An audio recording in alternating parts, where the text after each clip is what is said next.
Welcome back to Best of Three, a wet and wild esports podcast by Organized Gaming. I'm StillJustMike, and with me today are my two amazing co-hosts. On my left, hailing all the way from Newarth, it's the Uncredible Hulk. I am it's Uncredible. Alex. How's it going? I'm good. It's a good day. TI was When is that handle going to amazing. change?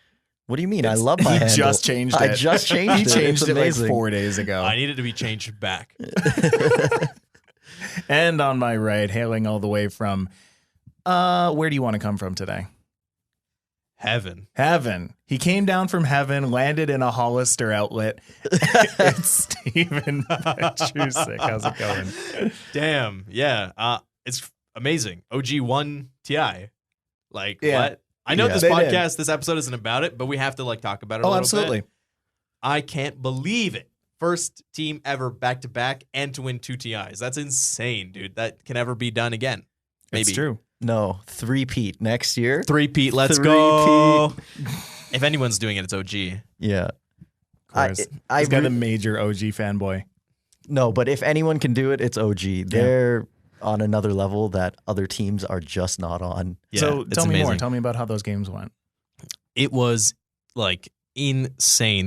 The level that they were playing at is just unmatchable. Even though they lost game 1, they didn't really lose game 1. It felt like a 4-0. Even the casters were saying that it felt like a 4-0. Anna didn't want to buy back in first game, and they lost because they got it was actually insane. So mind control ravages on the Ancient, and by the time people are unstunned, Meepo takes the throne, and you're like, wow, they just lost. Well, there you go. But they weren't losing that game. Like, they could have won it. And you can say that about any game, but it was really true about this one. Like, they didn't really lose that game. It was like they won it. And then 3 games in a row, they stomped Liquid. Literally 20-minute games, and the games were literally over in 10. It looked like they were playing. It looked like they were playing, pubs. It looked like they were a pro team playing against a bunch of randoms that got thrown together, and they destroyed them. Oh my God. Destroyed them. And it was even worse because Liquid were basically picking their signature heroes, like this Tide TA combo, and OG was laughing at them. They were letting them have it and in dismantling the booth, not it. even just that. In the booth, Seb is literally laughing. They pick Tide TA and he starts laughing, dude. And I'm like, why are they laughing? This is their signature. They just destroyed LGD with this Tide TA combo. And all of a sudden, OG is just destroying them. And it was funny because game 2, they destroyed the Tide TA combo. And then in game 3, Liquid does it again. And they're laughing in the booth, dude. They did it again. They stomped them. And then game 4, they tried to switch it up, They and switched then it up and OG they got didn't owned. care. So, I mean, quick recap. OG won back-to-back. Yeah. They're making, the highest level teams look like children. Right. and they're also now confirmed the highest grossing players. Esports players. Yeah. Yeah. Well, I was Ever. about to say, aren't they above 30 million or something now with No. their last winnings? The team is, but the players are really high up there. I think they got 3.1 each. Wow. Yeah, so now they're at 8-9 million, something like that. They don't need to play more. It's even crazy because Thompson, it's his second tournament ever. His first one was TI8. First one was His second one was TI8. TI9. No, he played other tournaments. Like the majors and stuff. Yeah, but yeah. I'm just saying it's his second TI Tournament ever. series. And Kuroki Yeah. has been playing for a decade, and Thompson has surpassed his earnings In a single tournament. in two tournaments. Over In two tournaments. Yeah, Oh my over gosh. 2 years. All right, I'll give Kuroki a little bit of credit then. Huh? Yeah, Kuroki's been playing for a decade. Yeah. And Thompson's been playing for 2 years and has surpassed Kuroki in earnings. It's a new age. It's a new age. Yeah. It's a new life, and I'm feeling So guys, claimed. Yeah. So Oh my god. It's a new life and I'm feeling clean. congratulations to everyone at OG. That's just historic stuff. Amazing. Absolutely. Yeah.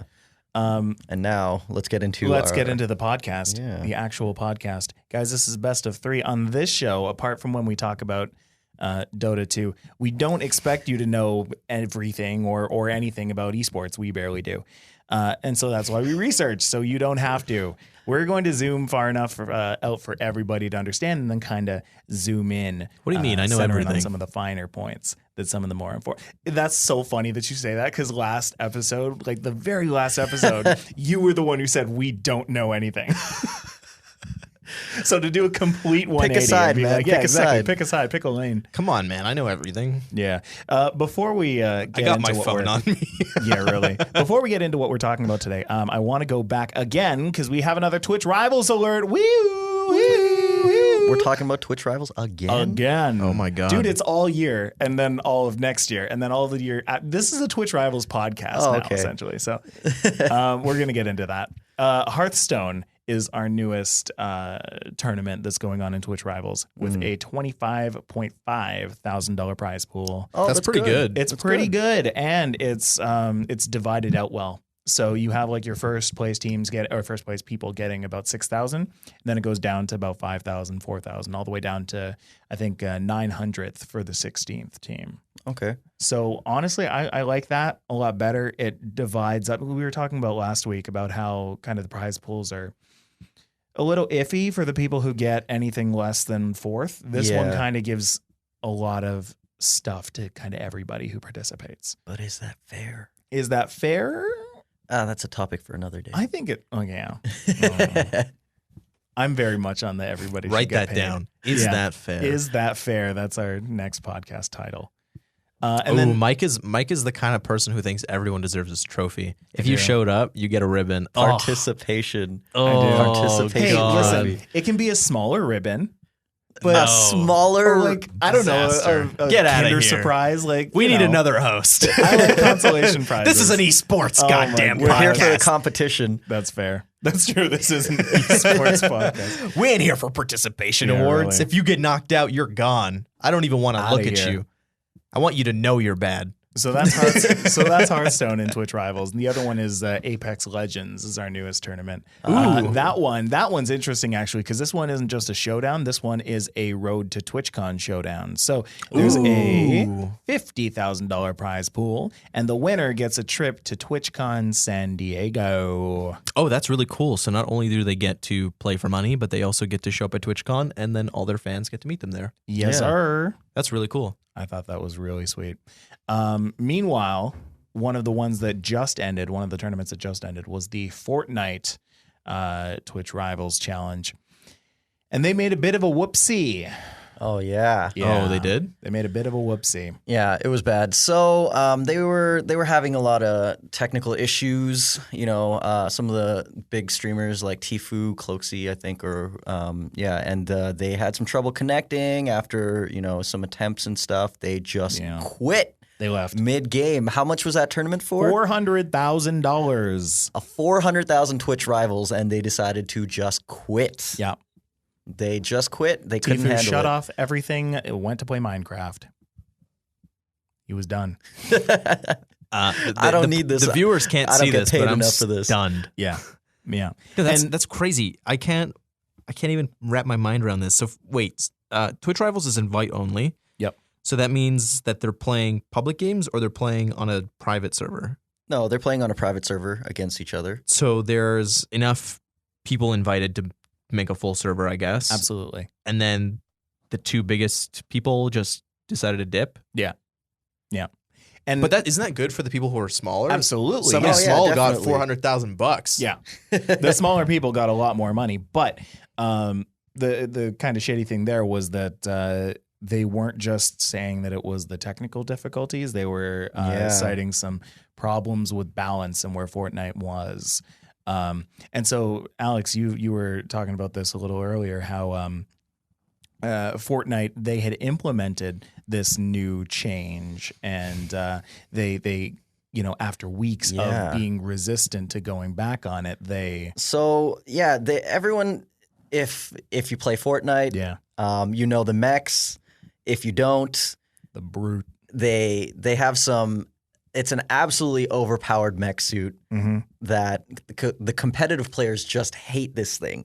It's too OP, and there's no way to beat it. Right. So once you get it, then This sounds like fun. It was fun. Even more fun than that, there was a bug with it that could make you actually invincible. Even better. That sounds Yeah. great. This is perfect for every competitive game out there. This Yeah, is just find exactly the what suit. every competitive game needs. Just find Yes. the suit. That's the game. It's no longer make it to the end. It's Right. find the suit. Everybody on the map is just scouring for this thing. Find the suit, win the game. Dope. Right. I love it. So I want in. So I'm throwing $2 players have million. been- That's it. competitive players have been complaining about this for weeks now. Yeah. And they've been very vocal. And Fortnite actually released a statement saying that they were not going to change the mech suit. They weren't going to nerf it at all. They really just stood their ground. Oh my god. And that's weird for Fortnite. Is I it? felt No, like- no. I felt like Fortnite was always kind of community driven and their updates were really quick. No, They're community driven when it comes to the community. They want to build that community, but they don't so much care to change their game. They say, this is our product. Let's foster the community behind it. They're not saying, tell us what you want and we'll change it. No, I just think I think it's crazy because they change the game so much constantly. I Well, think it's there are weird that certain they're so things- attached to something. Like It's a weird in hill a to die month on. from now, the Well, they're map might change or they're something trying to make it fun for the more casual players. So for the kids too. Yeah. So after Twitch Rivals, and you had some of these big streamers with these big names drop out of Twitch Rivals because of the technical issues and because of these mechs that they just could not beat. Fortnite actually went and patched the mech. I Yeah. mean, it was I guess a big black eye to them, very public, and they finally You have to eat crow at Let it some go. point. they let Well, it I go. mean, So what did they do? Well, hold up. They changed the damage on it. They lowered its mobility and they decreased its spawn rate. So Oh, so you it's- get it's- less of them on top of the fact that it's now just a shittier vehicle. yeah. Mm. So I don't know. There was is it good more enough? than one of these things. Then why are the pros complaining? You just get in your own and win the game. And then there's just like 4 mechs in like this tiny circle, like shooting each other, and none of them die. It's no, but there's areas with higher drop rates for like higher loot and stuff like that. So if you don't get it from there, it might only be one in the game. There can be more than one, but I don't think it happens too much. I don't play Fortnite that much, but I also don't okay. play Fortnite. And that's okay. I don't think you're missing much. yeah, I, I think will go on record to say that I don't care for Fortnite. I would probably say the majority of the population disagrees with all 3 of us. yeah. Probably. They're And like, we want what to are hear you from doing? them We do want to hear from them. at BO3 at organizedgaming.co. So yeah, Fortnite, they finally let it go. Yeah. Yeah, There was a Twitter hashtag movement. okay. Hashtag remove the mech. Remove the mech. Okay. Yeah. They just wanted it gone. No, Twitter wanted it gone. It was very, very vocal. There was a lot of people who were very vocal about this, Yeah. and I guess that's what it took to make them make the change. But If only we did this in politics. Right? Oh, man. what is this a symptom of, really? What's the real problem? What's the real problem? We ask the tough questions here on Yeah. Best of 3. So there was an interesting point that was made about this, how the mech suit, and kind of the reason that Fortnite was so unwilling to shift on this was just that the mech suit's fun. It's fun for your casual players, but when you get into the competitive scene, that's when it gets Not fun for not fun competitive at all, players. exactly. But is it even fun for casual players? I mean, if there's this thing that wins you the game automatically, it's not fun for the casual players. Well, I don't. Okay, it's not. It doesn't win you the game automatically. It just gives you an easier chance to win, unless you bug it out and then you're. I did play. Invincible. I did play with the Infinity Gauntlet when they had that. Oh, and yeah. that thing was super OP too. And that was a lot of fun. I gotta admit. I don't play a it's lot of fun Fortnite. when I'm you- not good. it's but fun when you have the thing, but when you're against it, it's not fun. Yeah, but the fun becomes trying to get that thing, and once you have it, you're like, yes. So when I'm you're a just god. that's what I'm saying. It's like a different game mode then, because you're no longer queuing to play Fortnite. You're playing this thing where you're finding a suit and then you're winning the game. Yeah, find a suit, win the game. Yeah. Yeah. That's what it is, and that's fine, right? Like I think that's okay if it's a different thing, but when you add something like that to a game that already has its own. Well, okay, so they many games have different modes of play. Yes, they have more casual modes, and then they have more competitive modes, right? Sort of like ranked play and not ranked play. So I don't know why it becomes such a big issue to sort of separate out, have two different sets of rules, have two different sets of items for, if it's ranked or not ranked. That to me is a clear divide between casual and competitive. Which is what we're talking about today, right? Right, exactly. We're talking about the difference between casual and competitive. And actually, when you bring that up, it reminds me immediately of, say, Hearthstone. And really any kind of card game, digital or otherwise, right? Because you have your standard modes, which you have like the most 3 recent expansions plus your classic packs. Okay. And then you've got your wild, which is everything. You have your like totally inclusive of all packs that have ever been. So these are all different modes. Yes, those are 2 different modes. Standard is kind of its own competitive scene. You have ranked, you have casual. Most people play ranked. And then wild, it's less competitive, but people kind of make it competitive over time. Because when you have different game modes, people want to... they want to be good at whatever they're playing. And they want to show off that they're good at it. The only other card game that I've ever played that was competitive was Yu-Gi-Oh! Yeah. And... is this kind of like when you went from standard to like fusions and then to kind of was it GX or whatever? Right, and you have like your I know most recently was like pendulum summoning, and you have your different kinds of summoning. Yeah, I haven't played since classic, but like I got turned off when these new mechanics started getting added in. Oh, really? So maybe it does make sense to separate them because I remember going to card stores and playing like card game tournaments. And they would do that. It would be like you had your standard deck and then you had your fusion deck or your XYZ deck. That's what it was. XYZ, yeah. XYZ, yeah. So the XYZ tournament would be going on while the standard tournament was going on, and I was part of the standard because I had my own Fiend Kribo deck that I loved. There you go. Right? Yeah, so that to me makes sense. It if I had to play with the other decks, I would lose because those new cards are just so strong and they're faster than the standard stuff. That brings up the question of like, doesn't that sort of segment your player base? So they're all split up into different player bases, and you don't have all of the community playing together. They're all separated out. Do they care? And you have smaller bunches of players. Do they care? Because they're all under the same blanket of their game.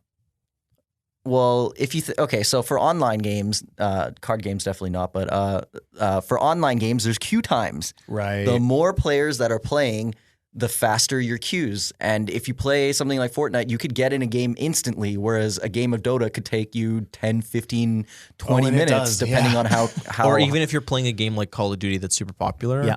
Like I used to play hardcore search and destroy, which is like their most competitive mode other than regular search and destroy. And I would be forced to wait a little longer because of the game mode that I played. But I didn't mind that. Personally speaking, I don't mind waiting a little bit longer to play the game that I want to play. Right. And I think if you segregate them or you put different modes, at least everyone under the same blanket can try the different modes and have that option. And if they don't want that option, then they're not forced into doing something that they don't want to do. Do you know what I mean? Yeah. Yeah. So, I mean, there's different approaches to it. Really, you could try to force everyone to sort of play the same mode. Yeah. Just all across the board. And then you'll have sort of a clash between casual and the competitive players. Yeah. People who want to have fun and, these items are OP, these rules are OP. All of that. I think you're going to get complaining either way, ever, like all the time, right? There's always going to be like to something complain. OP or whatever. People like to complain. They do, especially when you're considered a competitive or supposed to be at the top, and then something screws you up or makes you trip, and then you look like you're bad. Yeah. And then it's easier to blame something than to just take it on yourself. Right. But a true competitive player will never complain. This guy, the words of a champion. Words of a champion. I think you just told people how to complain the best. How to win at complaining, I think is what just happened. Yeah, you just keep your mouth shut and you win. Yeah, there you go. All right, so you know what? With that, I think we're gonna wrap it up here. Do you have any lasting thoughts about casual versus competitive? Casual versus competitive. It's so tough. Yeah, it's so tough as a developer, and I think everyone's trying different things. I think another really tough part is that they're also trying to make it spectator friendly. Yeah, which has adds a whole other dynamic to it. Really, spectator friendly could mean really uncompetitive. It's flashy. It looks good. It makes for close, tight games, more entertaining. But if you do that, it also makes it less competitive a lot of times. So if you're looking at the fighting game community, they complain about this a lot with recent games like Street Fighter V. Yeah. Or if you look at Dota, it could make it more competitive. Then you have like the chat wheel and the all chat and the sprays and all this like psychological stuff that has nothing to do with the game, but you're just like spamming it and it's super spectator friendly because it's hilarious. Like you see the pro players basically trash talking each other or like playing around with the announcers, because I think it was the Liquid LGD game where ODPixel was casting and he was like absolutely, and then one of the players used absolutely perfect in the game chat. That was really good. Yeah, it was really, really good. So there's stuff like that could be spectator friendly. But those are like vuvuzelas in a soccer game. So it doesn't take away from the game. Yeah. And if you want it, I was sort of talking about more spectator friendly mechanics in the game itself, like comeback mechanics or I know these there's sort of things. There's things that the developer will do like consciously to do that. Yeah. But if there are ways to do it without destroying the game, and that's kind of what I was going at. I see what you're saying. Is if you do it, they should be a little bit more conscious about the way that they do it and not try to, screw the game. Like if you're going to make it more spectator friendly, maybe make the cosmetics more flashy or whatever, but don't play with the mechanics, because as soon as you play with the mechanics and you add like this comeback mechanic or something that's a little bit more flashy but is like super easy to do. Right. Yeah. Then you start ruining it. There's a move that one shot kills you, but you have to like charge up a meter, and if you get that meter charged up, the crowd goes wild. You know what I mean? It's like the meter's charged and then boom, and then you lose. Like that would suck. Like Little Mac in Smash, which is my favorite character. I hate Little Mac so much playing against Steven. It's the worst. Right. But I know what you're saying, like how Riot has their skins, and that's their way of kind of differentiating the games and making essentially the same game packaged differently every single time. Yeah. Plus your like Overwatch, same kind of thing. They have their surprise mechanics that, they get everybody's skins in there. Mm-hmm. So that's that. Yeah. No, that makes a lot of sense. Funny about Overwatch, they did something recently to make the game more competitive. Really? Now in ranked, you can only queue ranked roles. It's debate. Did that make it more competitive? I think it. Okay, so there's a game mode called, not a game mode. There's sort of a meta of the way to play called GOATs. Yeah. And it was essentially 3 tanks and 3 supports. Okay. Yeah. And it made for very slow play, but it was the most competitive meta. And all the pro teams would be picking the same sort of strategy and using it against each other. And it made for sort of not spectator-friendly matches. And they actually forced the people to now start the players now have to pick 2 supports, 2 damage dealers, and 2 tanks. Really? Yeah. And when you play in ranked, it's the same thing. Yeah, so not only has the competitive scene been forced to play this, but now when you queue in ranked, one, you have to queue the role. So when you queue that role, you can only pick from those heroes. So I can't queue a tank and play Reaper, for example. And if you play damage dealer and healer, same thing. You can't queue for healer and play Reinhardt, for example. It's like, you don't heal, bro. But before in ranked, you were able to basically pick whatever you wanted. So you can have 6 support characters if you really, really wanted to. Right. Not that I, recommend it. And But that's people been did it. interesting. It's made playing ranked more enjoyable because now everybody is actually doing what they're supposed to do, and you're kind of set in this role. And it also, for some reason, has made people want to talk to each other more. Oh. Well, that's good. That's fantastic. Yeah, no, that's Communication really good. is the key to any team game. Yeah, and it's changed the meta. Now you can't do the it GOATs definitely thing. has. Well, my beef with it is that it, to me, seems anti-competitive in a way that it really stifles creativity. It takes away the sandbox mechanic because now you can't do the 3 tank, 3 support thing, and you can't do like, let's say 5 damage dealers and a healer or whatever you want to do. Exactly. But who's to say that this person has to be played as a support or a damage dealer or whoever? You know what I mean? That too. It's debatable that Moira's a support because she's like crazy heavy damage dealing. So it's really categorizing these heroes into one thing, and you can't do anything else with them. And that, to me, seems like it's stifling that creativity and that sort of like a competitive edge if you have a real brain for the game. Right. Yeah. Yeah, but there's even there's like more utility damage dealers too. So maybe by limiting, even though that they're like categorized, whatever, maybe there still would be that creativity where people will like, you know, play Moira as a damage dealer and then maybe get like a Torbjorn or a Mei and have her be more of like a support-ish role. You know what I mean? Yeah. Like maybe they'll play around with it, but definitely the way that it's structured makes it harder to do that, I would say. I see. So, developers are doing lots of things to try to make the game fun for casual and competitive alike, and then you throw spectating in there, and it's hard. It's really hard. Yeah, I don't think that either of us want to say that it's not hard. It's definitely hard, and it's even harder because when you're a developer, you have like a closed testing system, and when you throw it out into the wild, you have no idea what's going to happen. Right. The reception, yeah. Not even the reception, like the way it works, because you would never think, like carry IO, for example, you know what I mean? Like you throw out this mechanic, and you're like, oh, this is a support, and all of a sudden it's like carrying, or, you know, there's this thing in the game that you put in the game that you didn't think would do what it was meant to do. Yeah, people can take it and run with it, so... Yeah. I think what I'm trying to say is I don't have a clear answer for how to sort of balance games for all of these things. Right. People will always break it. There's always going to be a break in the balance. So, but we can try. So, guys, we're gonna take a break, and when we come back, we're gonna be doing some more. Don't leave me. Some more talking about some more stuff. So, guys, we'll see you super soon on Best of 3.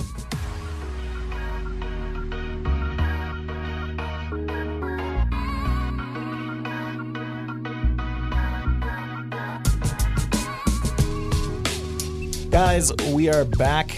There's a university in New York that has its own esports like team, obviously like collegiate, that kind of stuff. And they just introduced Rocket League and Rainbow Seven to their roster, like a lot of collegiate Rainbow Seven. What? Yeah. New game? Did I say Rainbow Seven? Yeah. Oh my God, it's Rainbow Six. Oh, I'm sorry. Should I delete that, Alex? So they just introduced Rainbow Six and cool, Rocket League to their roster, like a lot of collegiate places do. Mm-hmm. And I want to ask you guys: Are we sleeping on soccer cars here? Like, yeah, soccer cars. I mean, soccer cars is very, very popular for collegiate. Yeah. Why is it popular for collegiate specifically? Because I don't see it a lot in other places. It's Rocket League scene's actually not that small. Really?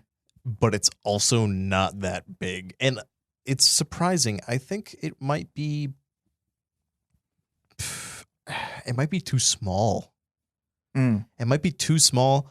3-on-3 is kind of an interesting thing to watch, and it could be that spectator kind of thing. Right. Like there's a lot of I think there are a lot of options and a lot of ways for it to be super spectator friendly and competitive, but at the same time, it's lacking something. And I don't know what it is. I can't put my finger on it. And maybe this is just a personal thing, because the people who do play Rocket League and get really into it, they say that it's like very, very highly competitive. I have watched Rocket League and it is kind of exciting to watch. Right. But you can also get to this kind of stalemate thing. Okay. And also, really crazy mechanic in the game is that if you go into overtime, when the clock goes 0, if the ball is still in the air, the timer doesn't count. Oh. So the game doesn't end as long as the ball's in the air. Oh. And there's been some crazy plays and comebacks because of that. Can you still like kick around with it while it's in the air? Yes. Oh my So you God. could still Extended. touch it as long as it's in the air, Yeah. but as soon as it touches the ground, the round's done. over. And the game's done. So going back to collegiate though, Yeah. I think it's popular just because it's not a violent game. Uh-huh. It's like very PG. It's a lot of fun and it's super easy to understand. It's an easy sell to anybody within whoever you need to pitch it to, the sponsors, the schools, whoever you need to get involved to make these types of things happen. Yeah. Hey, it's car soccer. It's 3-on-3 and it's a video game. Let's make a team. It's very easy, a lot easier to get people on board. Same with fighting games. Very easy to understand. The onboarding process is easy. Yeah. Exactly. Could also be because the games are shorter. Oh, that could be it. How short are Rainbow Six games? Oh, that's right. You did say Rainbow Six as well. Yeah, that was one. Yeah. one as Rainbow well. Six games are a bit longer. Okay. Yeah, they're on the longer side. Interesting. I think they're like roughly 15 to 20. Let's Oh, that's see not so here. bad. No, they're not like, they're not like an hour long or Yeah. anything like that. Yeah. 15 to 20 minutes for casual, 30 to 45 for ranked. This is what I'm. 15 to 45. Yeah. That's not bad. So this is what I'm seeing on Reddit here, but All right, that's cool. yeah.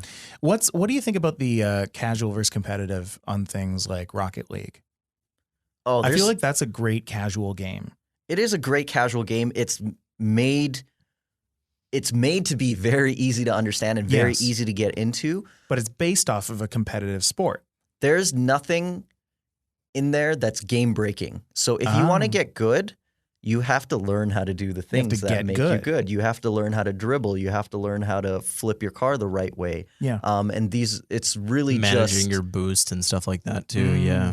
but it's a lot of it is mechanical. So there's nothing where there's an item in the game that'll all of a sudden make you OP like a Give you like mech aimbot. suit. There's no like aimbot where like you can grab the ball now and throw it. Yeah, exactly. There's nothing crazy like that. It's literally you sit there and it's all practice time, mechanical practice, right? Mhm. So if you want to be able to do these tricks and these moves, you just got to sit there and you got to practice. And really, if you're good at that game, you got good because you practiced. Right. They're And the mechanics are quite simple too. Like it's soccer, it's a ball.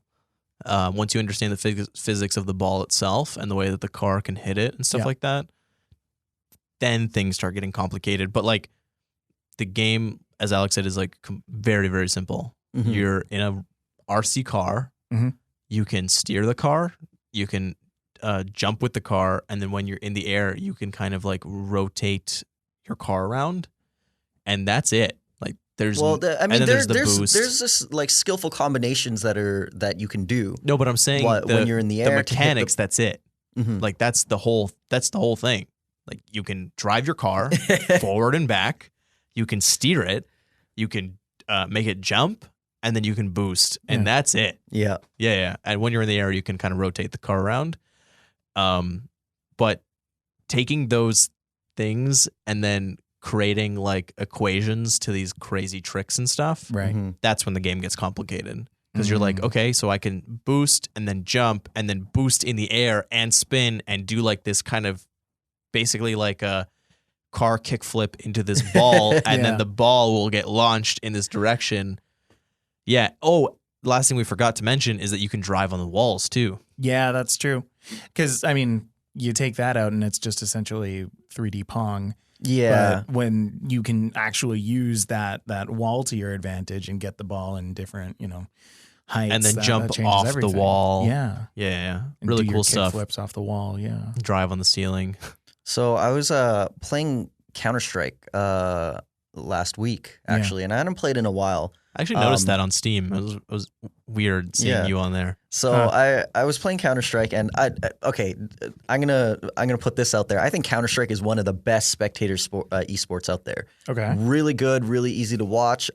They've optimized all of the viewing, all of the lines and everything, just to make it very spectator friendly with the information and the HUD. So I was playing it, and I just thought that I got this feeling that there wasn't enough happening. It was kind of boring. And sort of when I see Rainbow Six, I see CS:GO, but more. And I think I could see that. That brings a lot of like other layers of depth to it. And it actually breaks it up from being purely aiming skills. Which I think a lot of CS:GO players, aim is all that matters. That's their end all be all. Like, I aimed better than you and I shat on you and you're dead. Yes and no. There are support players in CS:GO, but I would say that is for the entry fraggers, yes. So you do have your players on your team who are your entry fraggers. I used to be one, so that's why I know. You put them up front, and when they turn the corner, if they see someone, that person's dead. And that's your guy. That's aim is everything. Like, if you can aim, you're good. And if you can't, I don't even want to look at you. You're like garbage. It's interesting. This is all like stuff that you get really into when you understand the meta and you start to take it into a more competitive sense. Yeah, because not everyone on your team is going to be a fragger. Right. Like, you have the people on your team that are going to end the game with like 14, 16 kills. Well, yeah, definitely that exists, right? But those people don't know where to throw the flashbangs and the smokes and stuff like that, because there are like exact points of course, to look to throw this object right so that there, it'll the corner land. of this and this, bounce it off there, hit the angle, it'll go right over where the team is. And the guy that knows how to shoot your head when you turn the corner will have absolutely no idea how to throw that grenade. Yes. Yeah. So there is a little bit of like meta, but and in roles. general, the characters are all the same and everybody has the same playing field. Yeah, exactly. Whereas Rainbow Six, you have like 40 different operators, and they can do a range of stuff, break down walls, I don't know, set up things, heal, whatever. And it's more like a CS:GO with some like skills involved. Right. So this is really interesting because this brings us back to our casual competitive thing. Yeah. In CS:GO, it's sandbox. And maybe that's why you thought it was boring, because maybe you were playing with a bunch of casual people and everybody's kind of doing the same thing. Mm-hmm. But when you get really, really competitive, you take all these very, very basic mechanics and everybody's on the same playing field, and then you kind of build these things together. It's like you have a bunch of Lego blocks. Or a sandbox, or a literal sandbox. You have one person making one tiny little sandcastle, and if everybody's doing that same sandcastle, it's sucky. Yeah, it's super, crap. This sandbox looks dumb. And then you have that one guy. Competitive sandboxing? Dude, there's this one guy who's like an architectural mastermind, and he gets in a sandbox and he's like, I can do a lot in here. And then he builds like a sandbox mansion. Yeah. That's CS:GO. But when you go to Rainbow Six Siege, there's only so much that you can do because you're limited to the characters you're given. Right. So you have to actually play with characters and all these combinations, and then you get kind of locked into a meta. Mm-hmm. And then like you get into this whole thing where if this operator is broken or this mechanic is OP, or like nobody picks this operator because it's not good enough. Right. You know what I mean? But in CS:GO, everybody's on the same playing field. It's like what you do with the tools that you're given. Mm-hmm. And I guess you could say the same thing with Rainbow Six, but you're more directed. So, and that's where I think... But I do agree that Rainbow Six is kind of on that way of like CS:GO, but I think stuff. that could bring more casual players to play it. It's more exciting, and it's there's more to do even when you're not great at the game. Yeah. Whereas CS:GO is... First, you got to learn how to aim really well. There's a very... But I would argue that CS:GO is better for spectating because there's nothing to learn. In Rainbow Six Siege, best spectator esport, hands down. Yeah, because in Rainbow Six Siege, it's like, oh, who's that guy? What's he do? Oh, he does this, and these are the things that he can do. But that guy can't do that. In CS:GO, it's like everyone does the same thing. Even terrorists and counter-terrorists. The only difference is the guns that they're given on each side, and that's it. So I think partially what's leading to some of these decisions with the collegiate programs is also new and exciting. Yeah. What is new and exciting? It's a new and exciting field. It's a new and exciting, market in general, industry, whatever you want to call it. Mm-hmm. And you don't want to get locked into the games that have been around for decades. Counter-Strike, League of Legends, these are like esports staples, but there's so many new and more sort of exciting and different games that are out there that you can build a team for. Yeah. And I think that sort of comes into play with the collegiate as well. Interesting. And if you would like to hear an extended interview with one Stevan Petrusic, you can go on over to not BO3. It's patreon.com/BO3 podcast. You can go and check that out. It was a good talk. I hope it was. It was. I really enjoyed that, actually. It was really good to hear from you like that. I hope it's worth the money. It's great. Guys, we are gross. Guys, we are out of time. So out of time. It's getting dark and I want pizza. So we're going to head out. Pizza sounds really good. I hope you guys enjoyed listening to Best of 3. Bread. Make sure you follow the podcast. Sauce, just keep on listing stuff. Yeah, perfect. Pepperoni. Yep. And onions. I hope you share it with a friend. Tell them a little bit about what the podcast is. Tell them that they don't need to understand what esports is. Just get on into it. Salt and pepper. Just enjoy your time, and it'll be a good time for everybody. That mozzarella. Thank you so much. Yeah, of course. You can always follow both me. of you. You know what? I'm not going to start with myself. Alex, tell people where they can find you. You can find me on Instagram at UncredibleHulk. That's where I'm usually the most active. There you go. And you can find me on Instagram at Stevan Petrusic. That's Stevan, spelled uniquely, and then Petrusic. And I'll see you there. And then you can always find me at StillJustMike on Instagram. That's where I'll say all of the fun places that you can find me on a daily basis. And then you can find all of us at the BO3 podcast. BO3 podcast on Instagram. Guys, we're posting lovely pictures. Oh my gosh. We have some great Stevan ones up there. Has been putting together some like truly dope pictures. They're fantastic. What's even better is the They're drawing fun. you've been doing. Oh my god! Yeah, should I actually? I think I should. You should at least post it on the stories and make bubbles with all the drawings, like Mike's renditions of the pictures. Those would be great. From now on, every time Stevan posts up a picture, later on in the week, I'm going to post a MS Paint version of the picture. Fantastic. They're great. Fantastic. All right, guys, I hope you have a great week. We'll see you next week, Monday at 6 a.m. EST. You can check us out then on Spotify or on various other places that you get your podcasts. We will see you then. Awesome. Thank you guys so much. That's all, folks. Best of 3 is Still Just Mike, Alex Kim, and Stevan Petrusic. Find us on Instagram at BO3 Podcast and check out organizedgaming.co for other esports related apparel and content. Special thanks to Kubri for our outro music. We'll see you next week.